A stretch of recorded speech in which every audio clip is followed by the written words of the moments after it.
بسم اللہ الرحمن الرحیم۔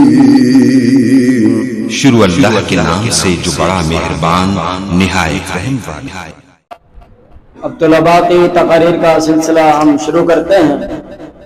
سب سے پہلے ادنا کلاس کے طالب علم صبغت اللہ کو میں دعوت دیتا ہوں کہ وہ یہاں تشریف لائیں، اپنا عنوان بیان کریں۔ حافظ صبغت اللہ۔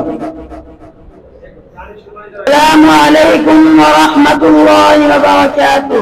وعلیکم السلام ورحمۃ اللہ۔ نحمده ونصلي على رسوله الكريم اما بعد، فاعوذ بالله من الشيطان الرجيم، بسم الله الرحمن الرحيم۔ قال الله تعالى: وما خلقت الجن والانس الا ليعبدون۔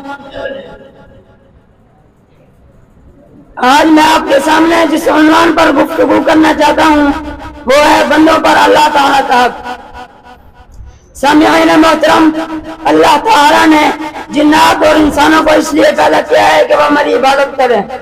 اللہ رب العالمین کا فرمان ہے: وما خلقت الجن والانس الا ليعبدون، اور جنات اور انسانوں کو اس لیے پیدا کیا ہے کہ وہ میری عبادت کریں۔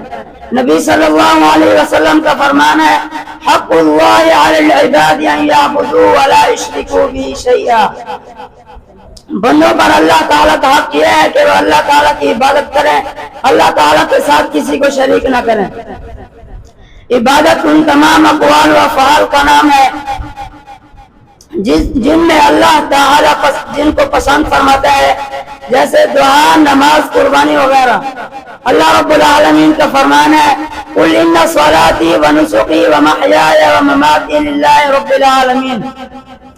کہہ دیجئے بے شک میری نماز، میری قربانی، میرا جینا، میرا مرنا سب اللہ رب العالمین کے لیے ہے۔ اللہ تعالیٰ سے دعا ہے جو کچھ سنا اس پر عمل کرنے کی توفیق عطا فرمائے۔ آمین۔ وما علینا الا البلاغ۔